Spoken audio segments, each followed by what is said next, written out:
حمل گرا دے. حمل گرانے سے زیادہ اس کے سائڈ افیکٹ, اور حمل جب 4-5 مہینے کا ہو جاتا ہے تو پھر عورت کی صحت عام معمول سے بھی ہٹ کے زیادہ بہتر ہونا شروع ہو جاتی ہے. تو پریگننٹ ہونا عورت کے لیے ایسے ہی ضروری ہے جیسے مرد کے لیے ایکسرسائز ضروری ہے, بھاگنا دوڑنا. اگر مرد آرام سے گھر میں ہاتھ پہ ہاتھ رکھ کے بیٹھ جائے تو کمزور ہو جائے گا. تو یہ سب چیزیں نیچرل ہیں, کیونکہ مرد کو اللہ نے جسمانی محنت کے لیے پیدا کیا, وہ نہیں کرے گا تو مرے گا وہ. تو اسی طرح عورت کا ولادت کے عمل سے گزرنا یہ اس کی نیچر کا حصہ ہے. تو اس سے آپ کی صحت خراب ہونے کے بجائے بہتر ہونا شروع ہو جائے گی. تو اپنے میاں کو منع کریں اس فضول کوشش سے, اور ڈاکٹر سے بھی مشورہ کر لیں. گائنی کی کوئی اچھی ماہر ڈاکٹر ہو اس سے بھی مشورہ کر لیں, اور ایک ڈاکٹر سے کبھی مشورہ نہ کیا کریں. یہ لوگوں کو میرا ویسے ہی مشورہ ہے کہ کسی بھی فیلڈ میں نا, جب آپ نے ڈاکٹر سے علاج کرانا ہے کسی بھی مرض کا, تو اس مرض کے 2-3 اسپیشلسٹ سے مشورہ کیا کریں, ایک پر اکتفا نہ کیا کریں, پھر صحیح رائے انسان کے سامنے آتی ہے. تو گائنی کے جو بھی اسپیشلسٹ ڈاکٹر ہیں 2-3 ڈاکٹروں سے آپ مشورہ کر لیں کہ میری جان کو کوئی خطرہ ہے یا کیا ہے, وہ آپ کو صحیح گائیڈ کر سکیں گی. اور ویسے بھی حمل جب 4 مہینے کا ہو جائے تو پھر تو گرانا بالکل حرام ہے.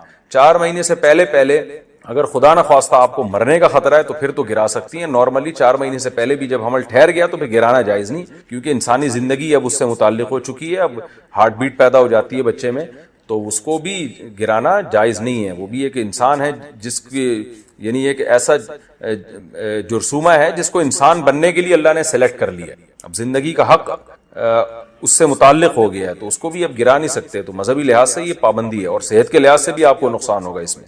اور اگر یہ شروع کے میں ہر عورت کو تکلیف ہوتی ہے, بہت سارے مسائل سے گزرتی ہے جب پریگننسی ہوتی ہے, اس کے بعد 6-7 مہینے میں جو ہے وہ نارمل حالت ہو جاتی ہے. بلکہ پریگننسی میں عورت کی صحت عام حالت سے زیادہ اچھی ہوتی ہے. عام طور پر یہ مشہور کر دیا میڈیا نے کہ عورت کمزور ہو جاتی ہے, یہ ہو جاتا ہے, وہ ہو جاتا ہے. جب عورت کو پریگننسی نہیں ہوتی نا, تو وہی خون جو بچہ بننے میں استعمال ہوتا ہے وہ حیض کے ذریعے ضائع ہوتا ہے. اور میں نے ڈاکٹروں سے خود سنا ہے کہ وہ زیادہ اس میں عورت کی انرجی زیادہ یوٹیلائز ہوتی ہے. جو حیض کا خون ہر مہینے آ رہا ہے نا, تو جب پریگننسی ہوتی ہے تو وہ خون آنا بند ہو جاتا ہے, ورنہ وہ اس طرح سے ضائع ہوتا ہے خون. تو یہ پروپیگنڈا بہت ہے پریگننسی کے بارے میں اور حمل کے بارے میں نا سوسائٹی میں, اور خواتین ہماری اس پروپیگنڈے کا شکار ہے.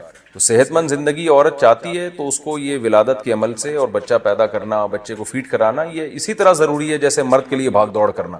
تو نہیں کریں گے تو وہ عمر بھی کم ہو جائے گی, موٹاپا بھی آئے گا, اور 20 قسم کی نفسیاتی بیماریاں پیدا ہوتی ہیں. یہ ساری پھر عورت کے لوازمات میں سے, کیونکہ نیچرل ہے یہ.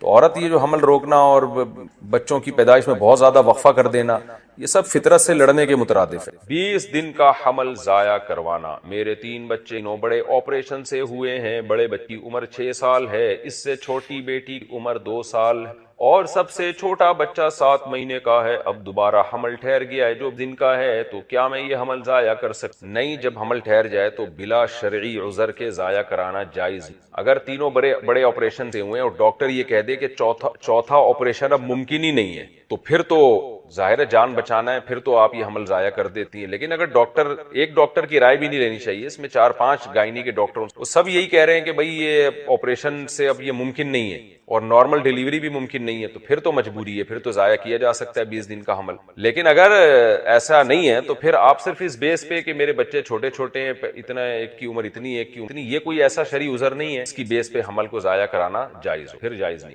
اولاد اللہ کی نعمت ہے, حمل ٹھہرنے پر اللہ کا شکر ادا کرنا چاہیے. اللہ کا گفٹ ہے یہ. پتہ نہیں دماغ کیا ہو گیا خواتین کا, کس نے خراب کر دی ہے, نیچر سے ہٹا دی ہے کہ وہ نعمت جس کو اللہ اپنا گفٹ قرار دے رہے ہیں. یہاں بولی میں یشاء اناسا, جس کو چاہتا ہوں بیٹیاں گفٹ دیتا ہوں, جس کو چاہتا ہوں بیٹے گفٹ دیتا ہوں. تو اللہ کا گفٹ ہے, گاڈ گفٹڈ ہے اولاد, اس کو لوگ بوجھ سمجھنا شروع کر دیا لوگوں نے. حیرت کی بات ہے. حمل ضائع کرنے والی دواؤں کا حکم. حمل گرانے کی جو دوا ہے اسے استعمال کرنا کیسے ہے اور اسے بیچنے کا کیا حکم ہے؟ سرفراز صاحب انڈیا سے. دیکھیں, حمل ضائع کرنا چاہے دوا ہو یا کوئی اور طریقہ ہو, اس میں اصل حکم یہ ہے کہ حرام اور ناجائز ہے. چاہے 1 دن کا حمل ہو, اور اگر 4 مہینے کا حمل ہے پھر تو قتل کا گناہ ملے گا, ایک انسانی جان کو ہلاک کر دیا, پھر تو کسی صورت میں جائز نہیں. 4 مہینے سے پہلے حمل ضائع کرنا بعض صورتوں میں جائز ہے, جب ماں کی جان کو خطرہ ہو. تو اس طرح کے آزار ہیں جو علماء آپ کو بتاتے رہتے ہیں. کوئی یعنی حمل ہے لیکن ماں کی جان کو خطرہ ہو گیا ہے, تو پھر 4 مہینے سے پہلے حمل ضائع کرایا جا سکتا ہے, وہ دوا کے ذریعے بھی یا کسی اور طریقے سے بھی. تو لیکن بلا وجہ اس کو ضائع کرنا یہ شرعاً جائز نہیں ہے, جب تک کوئی شرعی عذر نہ ہو جیسے بعض لوگ کہتے ہیں کہ ابھی ایک بچہ ہو گیا تو اب دوسرا بھی ہو جائے گا تو ہم کیا کریں گے, بڑی ٹینشن میں آ جائیں گے. یہ کوئی شرعی عذر نہیں ہے. تو اس کی وجہ سے کسی کو اللہ نے جو اس کو زندگی کے لیے سلیکٹ کیا ہے نا, تو آپ اللہ کے اس ارادے یعنی آپ گویا کہ تقدیر پہ راضی نہیں ہے. اور ایک انسانی جان جس کی سلیکشن, کروڑوں جرمز ہوتے ہیں جن میں سے ایک کی سلیکشن ہوتی ہے انسان بننے کے لیے, تو آپ اس کی جو ہے نا اس سے زندگی کا حق چھین رہے ہیں, تو یہ جائز نہیں ہے. تو یہ عذر کہ میری آمدن کم ہے یا پہلے اتنے بچے ہیں, تو یہ ایسے آزار ہیں جن کی وجہ سے آپ حمل ضائع نہیں کر سکتے. ہاں ماں کی صحت کو خطرہ ہے تو 4 مہینے سے پہلے حمل ضائع کرنے کی گنجائش ہے. دوا ہو یا کوئی بھی وہ تو ڈاکٹر کی فیلڈ ہے, وہ بتائے گا دوا کھا کے کرنا ہے یا کیا کرنا ہے. باقی حمل ضائع کرنے کی دوائیں بیچنا جائز ہے. بیچنا اس لیے جائز ہے کہ یہ شرعی ضرورت پڑ سکتی ہے کسی کو اس کی. باقی اگر کوئی اس کا ناجائز استعمال کرتا ہے تو اس کا اپنا عمل ہے. بالکل ایسے جیسے انگور بیچنا جائز ہے, اب کوئی اس سے شراب بنا رہا ہے تو اس کا اپنا ہیڈک ہے, وہ غلط کر رہا ہے. آپ نے تو نہیں کہا کہ وہ شراب بناؤ اس سے. حمل ساقط ہونے کی نماز کا حکم. کیا مس کیریج کے بعد اور نماز پڑھ سکتی ہے؟ مس کیریج کے دوران جو بلیڈنگ ہوتی ہے مستقل, کیا اس کے لیے بار بار نہانا ضروری ہے یا ہر بار وضو کرنے سے نماز ادا ہو؟ دبئی سے کسی خاتون. دیکھیں مس کیریج میں اگر بچے کے اعضاء مکمل ہو چکے, پورا وہ بن چکے, تو پھر مس کیریج کے بعد جو بلیڈنگ ہوگی وہ نفاس کا خون, اور اس کا حکم یہ ہے کہ 40 دن سے پہلے اگر وہ بند ہو جاتا ہے تو جس دن بند ہو غسل کر کے نماز, اور اگر بند نہیں ہوتا تو 40 دن کے بعد نماز شروع. اور اگر وہ بچہ ابھی مکمل نہیں ہوا تھا, ایک لوتھڑا ہے, ادھورا ہے, اور پھر مس کیریج ہوا, تو پھر جو بلیڈنگ ہوگی یہ حیض کا خون کہلائے گا. تو اگر یہ 10 دن سے پہلے بند ہو جاتا ہے تو جب بند ہو جائے غسل کر کے نماز شروع کر دیں. اور اگر 10 دن سے زیادہ کنٹینیو چلتا ہے تو پھر خاتون یہ دیکھیں گی کہ لاسٹ ٹائم جو مینسز آئے تھے وہ بلیڈنگ کتنے دن ہوئی تھی, تو جتنے دن بلیڈنگ ہوئی تھی اتنے دن حیض کے سمجھے جائیں گے. اس سے زیادہ استحاضہ کا مطلب یہ ہوتا ہے کہ وہ حیض نہیں ہے, اس میں وہ پاک سمجھی جائیں گی. تو اس میں پھر یہ ہوگا کہ اگر بار جو پریگنینسی میں خواتین بچہ گرا دیتی ہیں, یہ ظلم کی ڈیفینیشن میں آئے گا کہ نہیں آئے گا؟ بچہ پیدا ہونے کے بعد مارنا تو بہرحال یہ ظلم ہے, لیکن اگر کسی عورت کو پریگنینسی ہو گئی, اب وہ بچہ نہیں پیدا کرنا چاہتی, تو اگر وہ بچہ ماں کے پیٹ میں مار دے تو یہ ظلم ہے یا نہیں ہے؟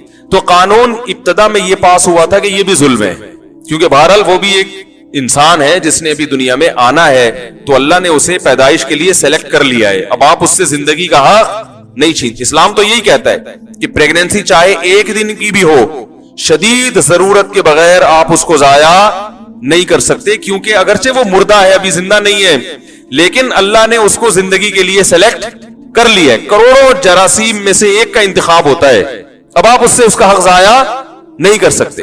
اور اگر اس میں جان پڑ گئی, ہارٹ بیٹ شروع ہو گئی, پھر تو کسی قیمت پہ نہیں آپ اس کو گرا سکتے, وہ تو زندہ ہے, وہ تو بچہ ہے.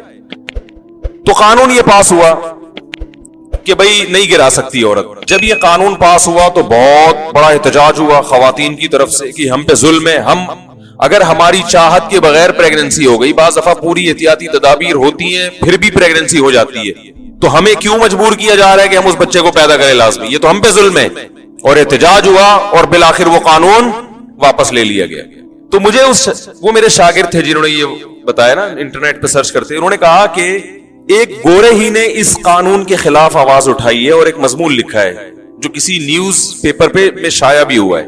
وہ آواز یہ اٹھائی کہ خواتین نے احتجاج کیا اور آپ نے قانون واپس لے لیا, کیونکہ آپ اپنی قوم کا جو ری ایکشن ہے نا وہ برداشت نہیں کر پا رہے کہ خواتین اس قانون کو مانتی نہیں. لیکن اس نے کہا یہ ظلم ہے, اس لیے کہ جس بچے کو ماں گرا رہی ہے اس کو بھی تو احتجاج کا موقع دو نا, کہ میرے خلاف جو قانون بن رہا ہے میں اس کو قبول ہے. بھائی انہوں نے کہا ہونا یہ چاہیے کہ یہ بچے پیدا ہونے دو ان کو, پھر یہ بالغ ہو جائیں تو پھر ان سے پوچھو کہ تمہیں اگر ماں کے پیٹ میں گرا دیا جاتا تو ٹھیک تھا یا غلط تھا؟ اگر وہ کہتے ہیں ٹھیک تھا, ہماری ماں کی رعایت ہونی چاہیے تھی, ہماری گئی زندگی برباد, کوئی مسئلہ نہیں ہے, تو پھر تو یہ قانون کو کینسل کرنا چاہیے تھا, منسوخ کرنا چاہیے تھا. لیکن اگر وہ بچے پیدا ہونے کے بعد اور بالغ ہونے کے بعد یہ کہہ رہے ہیں کہ ہمیں ماں کے پیٹ میں گرانے کی اگر اجازت دے دی جاتی ماں کو تو ہم سے تو زندگی چھن گئی تھی, ہم اس قانون کو کسی قیمت پہ پسند نہیں کرتے. تو اگر ان کی اکثریت ہے تو پھر ان کے حق میں قانون پاس ہونا چاہیے. اور ظاہر ہے وہ تو ایسی عورتیں تو کچھ نہ کچھ ہوں گی جو یہ کہیں گی کہ ہمیں پریگنینسی گرانے کی اجازت نہ ہو, چند ہوں گی, لیکن ایسا ایک بچہ بھی نہیں ہوگا جو یہ کہے گا کہ مجھے ماں کے پیٹ میں مار دیا جاتا تو زیادہ اچھا ہوتا. اب بتاؤ ان کی سوسائٹی نے اجازت دے دی کہ ماں کے پیٹ میں بچے کو گرا دیا جائے, کوئی مسئلہ نہیں ہے, حالانکہ عقل یہ کہہ رہی ہے کہ یہ کیا ہے, اس بچے پر ظلم ہے, یہ ظلم ہے. یہ تو سوسائٹی سے فیصلے کرواؤ گے تو سوسائٹی تو ایسے فیصلے کرے گی, بلکہ گورنمنٹ سے فیصلے کرواؤ گے تو کرے گی. اتنی بڑی حکومت, اتنی پاورفل, جہاں بڑے بڑے دانشور بیٹھے ہوئے ہیں, انہوں نے ان بچوں کی رعایت نہیں کی جو ماں کے پیٹ میں زندگی حاصل کر چکے ہیں. ان کی قانون بناتے ہوئے ان کی کوئی رعایت نہیں ہے, کیونکہ الیکشن میں ان کا کوئی حصہ اور ان کا کوئی کردار ہے ہی نہیں. سیاسی رہنما تو یہ چاہتے ہیں نا کہ ہم قوم کو خوش کرنے کے لیے قانون بنائیں تاکہ ہمیں ووٹ زیادہ ملے. اگر وہ قانون, جو سیاسی لیڈر نے یہ قانون پاس کروایا, اگر وہ ان قانون پاس کر دیتا کہ ماں کو پیٹ میں بچہ گرانے کی اجازت نہیں ہے, تو اگلے الیکشن میں اس کے لیے کامیابی مشکل ہو جاتی. یہ ہے سوسائٹی. انڈیا میں آپ دیکھ لیں, پرسوں یا ترسوں میں نے بی بی سی میں خود خبر پڑھی ہے, زندہ بچی دفن کی گئی ہے, زندہ بچی انڈیا میں. آپ کو پتا ہے انڈیا میں لڑکیوں کا ریشو خطرناک حد تک گر گیا, لڑکے زیادہ ہو رہے ہیں. اس لیے نہیں کہ قدرت نے لڑکوں کی پیداوار بڑھا دی ہے, نہ ماؤں کے پیٹ میں بچیوں کو قتل کرنے کا ریشو خطرناک حد تک بڑھ گیا ہے. وجہ اس کی یہ کہ جب آپ مذہب کو فالو نہیں کرو گے تو پھر ہر شخص اپنا مفاد دیکھ کے قانون سازی کرے گا. سمجھ رہے ہیں؟ تو والدین یہ دیکھتے ہیں کہ بیٹی پیدا کرنے میں فائدہ کم ہے, بیٹا پیدا کرنے میں فائدہ زیادہ ہے, اور بچے بھی 2 ہی پیدا کرنے ہیں. یہ بھی آپ نے ان کا دماغ بنا دیا. ہمارے ہاں تو کوئی 2 یا 3 نہیں ہے, اگر 4-6 بیٹیاں بھی ہو جائیں تو آدمی کہتا ہے چلو یار 4 بیٹیاں ہوں گی تو ہو سکتا ہے اب لائن لگ جائے 4 بیٹوں کی. آپشن یہ ہے کہ 2-3 سے زیادہ بچے نہیں ہونے, تو پھر 2-3 بیٹیاں لوگ برداشت نہیں کریں گے, وہ پھر کہیں گے مجھے لڑکا لازمی چاہیے. اب اگر بیٹی ہو گئی تو یہ جوا ہو گیا کہ نہیں ہو گیا, کہ اب اگلی دفعہ دیکھیں کیا ہوتا ہے. تو اگر اس کے پیٹ میں, ماں کے پیٹ میں بیٹی ہوگی تو وہ گرائے گی لازمی. وجہ اس کی ہے وہ عقل سے یہ سوچتی ہے کہ بھئی میں نے اپنا مفاد دیکھنا ہے, کیونکہ اس بچی کو پڑھانا لکھانا ہم نے ہے, اس کو اچھی ایجوکیشن نہ دی تو رشتہ نہیں آئے گا, اور ایجوکیشن پہ پیسہ ہم نے خرچ کیا تو فائدہ کون اٹھائے گا؟ سسرال. تو ہم کیا پاگل ہیں سسرال کے منہ بھرنے کے لیے اور اس کی خواہشات کو بھرنے کے لیے ہم لاکھوں روپے بیٹی پر اڑا دیں؟ پاگل ہے کیا؟ تو وہ اپنے لحاظ سے بالکل ٹھیک سوچ رہے ہیں. اس کا نقصان کس کو ہو رہا ہے؟ اس بیٹی کو جس کو پیدا ہونے کا حق اس سے چھین لیا گیا. اور بعض دفعہ یہ ہوتا ہے کہ پیدا ہونے کے بعد اس طرح سے قتل کر دیا جاتا ہے کہ کیس نہ بنے. تو جلد بازی میں بوڑھے آدمی نے, یا کوئی بھی جوان تھا, بوڑھا تھا واللہ عالم, اس نے جلد بازی میں نا کہ بیٹی کا اس کو لگا کہ مر گئی ہے, ابھی مری نہیں تھی, اور اس نے کمبخت نے لے جا کے دفنا دیا اس کو. تو بعد میں کسی نے کھود کے نکالا, کہا یہ تو زندہ ہے, وہ بچ گئی وہ بچی جو ہے. تو یہ جو جرم ہو رہا ہے معاشرے میں, بتاؤ یہ مذہب سے بغاوت کا نتیجہ ہے یا نہیں ہے؟ دنیا کا کوئی قانون اس جرم کو ختم کر سکتا ہے کیا؟ کوئی نہیں. یہ پولیس سے ختم کروانا ممکن نہیں ہے, کیونکہ پولیس یہ کرے گی نا, خود اس کے اپنے گھر میں یہ ہو رہا ہوگا, وہ خود اپنی بیوی سے کہہ رہا ہوگا کہ بیٹی ہے تو گرا دو اس کو. اس لیے کہ جب معاشرے میں اس کا کوئی بڑا کردار ہی آپ نے اس کو ختم کر دیا, صرف کمانا ہی اور ایجوکیشن ہی دنیا کی سب سے بڑی ضرورت ہے, تو وہ کہیں گے یار ہم سارا خرچہ اس بیٹی کے اوپر کریں اور فائدہ کس کو ہوگا؟ سسرال کو. تو پاگل ہے ہم سسرال کے لیے اتنی محنت کریں, ہم بیٹے پہ خرچ کریں گے فائدہ ہمیں ہوگا, اور وہ ہے بھی کمزور, اور ہے بھی آپ کے پاس 2 آپشن, 2 سے زیادہ کرنے نہیں ہے. تو یہ سب اللہ کے قانون کو نہ ماننے کے دنیا کے عذابات ہیں جو آ رہے ہیں دنیا میں. سمجھ رہے ہو نا؟ اللہ نے کہا کہ آپ کو اس میں چھیڑ چھاڑ کی اجازت نہیں ہے. اجازت آپ کو 2 ہو 3 ہو 4 ہو 10 ہو, یہ میرا کام ہے کتنے دینے میں نے, بیٹیاں دینی ہے بیٹے دینے, یہ میرا, مجھ پہ چھوڑ دو. اے اللہ اگر ہم تجھ پہ چھوڑ دے اور تو نے مجھے 10 بیٹیاں دے دی تو میں کہاں جاؤں گا؟ سوال یہ پیدا ہوتا ہے نا. اللہ کہیں گے کوئی بات نہیں, تجھے اگر 10 دیے نا تو ممکن ہے تیرے کسی کزن کو یا تیرے کسی بھائی کو میں 10 بیٹے دے دوں, تو ان کے رشتوں میں مشکلات بولو نہیں ہوں گی. صحیح ہے نا؟ جتنی بیٹیاں ہوں گی اسی حساب سے لڑکے پیدا ہوں گے. اور دوسری بات اللہ سے ہم پوچھتے ہیں کہ اللہ ہم اگر اتنی بیٹیاں ہو جائیں گی تو اللہ ان کا خرچہ کون اٹھائے گا؟ ہم ان کو اتنی تعلیم دیں گے, فائدہ کون اٹھائے گا؟ سسرال. تو اللہ کہتے ہیں کہ تمہارے ذمے اس کی تعلیم نہیں ہے, اس کی تعلیم اس پہ خرچ وہ کرے گا جس نے اس کو بیوی بنا کے لے کے جانا ہے. اسی وجہ سے اللہ نے نابالغ بچی کی بھی شادی کی اجازت دے دی ہے. بیٹی تمہارے پیدا ہوئی ہے, امانت کسی اور کی ہے, تو یہ امانت بچپن میں بھی کسی کے حوالے کی جا سکتی ہے. تبھی اسلام میں نابالغ بچی کی شادی بھی بالکل جائز ہے. بہت مشکل ہے سمجھانا میرے بھائی,